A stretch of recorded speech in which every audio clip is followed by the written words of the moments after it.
Well, hello again, everybody. The next video, the next inspirational talk with a very special woman from California. On my left hand, you see Peggy Dillon. Hi, Peggy. Hi, hello, Peter. Good to be with you. I know that you love this kind of music because it's your way of expressing with people, and I see you as a spiritual leader. You have been teaching a lot of people all over the world in firewalking, in become themselves.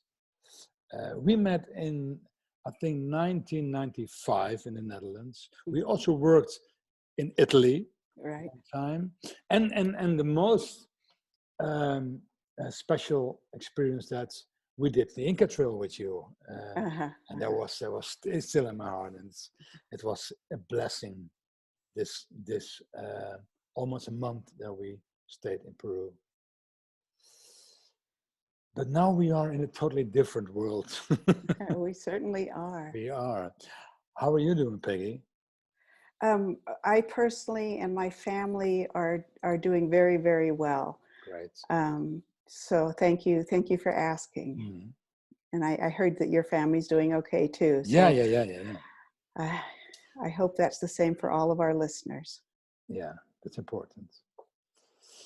And what do you believe what's happening now, or what can we learn from this virus that is going all over the place? Well, let me tell you an image that has been in my mind a lot over these weeks and months. Mm-hmm. And this was another journey that wasn't to Peru, but it was a journey I took a group of people on to Nepal. And you have to helicopter into this monastery that's very high. It's at, what is that in meters? Let me see, it's 4,000 meters up in the mountains, no roads to it. Everything either gets brought in by mule train, on backs, or by helicopter. And we chose the helicopter route for the group. The easy way up. The easy way, and it was my first time up there. I had met the abbot of the monastery a number of years previously and had connected with some of the monks a few years before my first trip to Nepal. And I was so struck by these humans that I decided I wanted to go up there for my own personal growth and also to bring the group up there. Yeah. And I went up for a 10-day ceremony, and we had just been in the temple for the first time. So we'd flown in the evening before, and that morning we were in the temple, and everybody stands up, and the Rinpoches walk out first, and then the monks go out, and the nuns go out, and then the group went out. And I stayed in the temple to let everyone go out because it was our first time in, and I wanted to sort of look around when we weren't in ceremony. And I had just started going out, and my husband was behind me. His name is Steve. I know Steve, yeah. Yeah, I know you do, but your folks may not. His name is Steve. His name is Steve. Wonderful, wonderful guy. I know. And he was behind me, and I was walking out of the temple when suddenly the temple started to shake.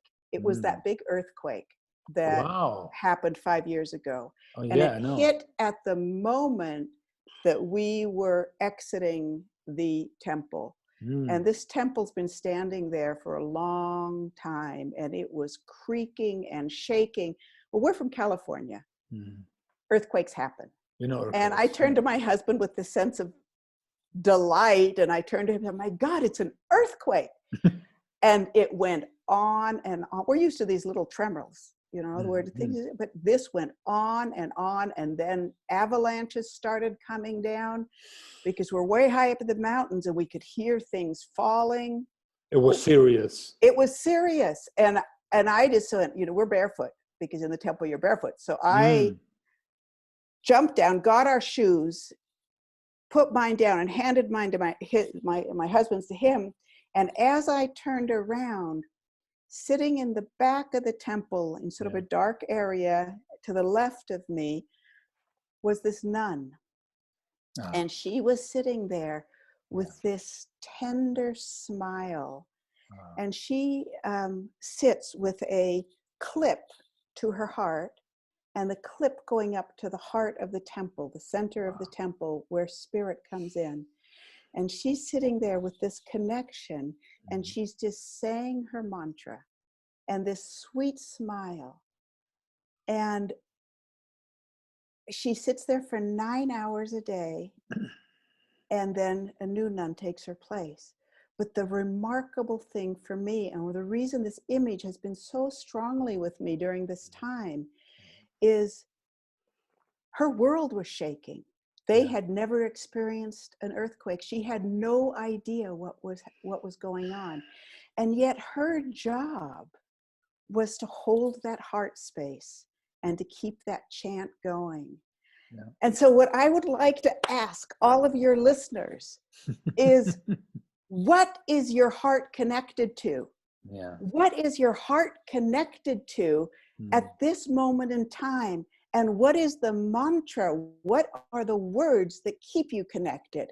You know, I love this world. Or it could be, you know, a Sanskrit mantra, or it could be, you know, the love of Jesus. It doesn't matter what the words are, but what are the words that create that heart connection, that allow us to keep that sweet smile even when our world shakes?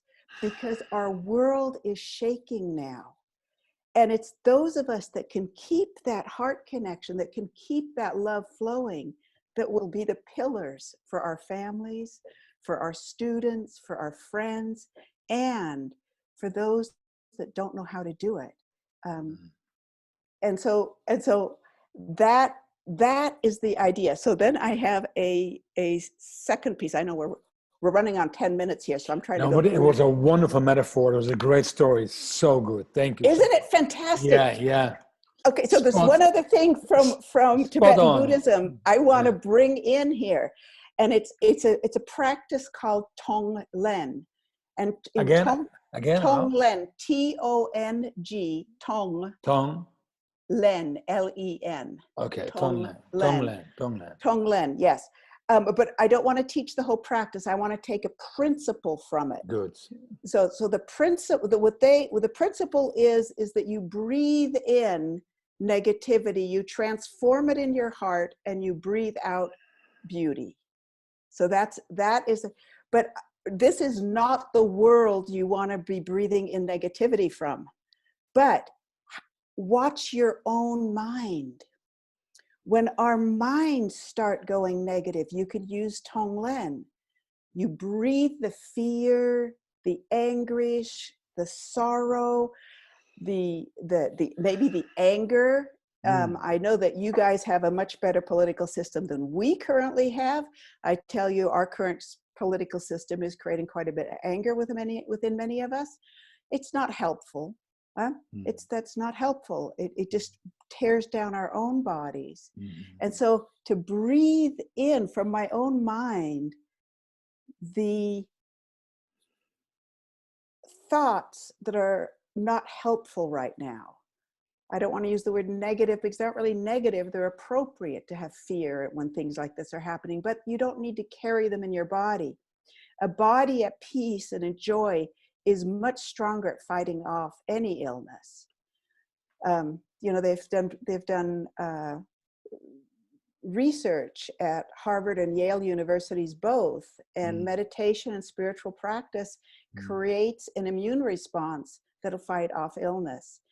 And this practice is one of those practices that'll do the same, where you breathe in to yourself your own fearful thoughts, and then you bring them to your heart after feeling that incredible connection, heart chakra to the infinite, in whatever way you have call that.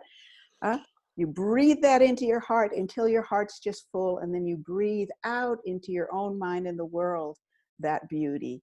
So that's from Tibetan Buddhism, Tonglen. I'm going to use it tonight when I do my evening walk. It's It's fabulous. It's fabulous. And the other thing, as you know, and as I know, yes. anytime you drop into ancient practices, there's more power there because people have done it for so long. So long, yeah. So long.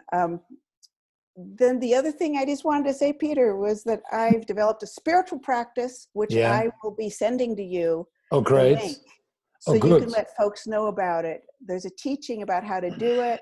And then there's, it's based on Tibetan Buddhism, but it's not Tibetan Buddhism.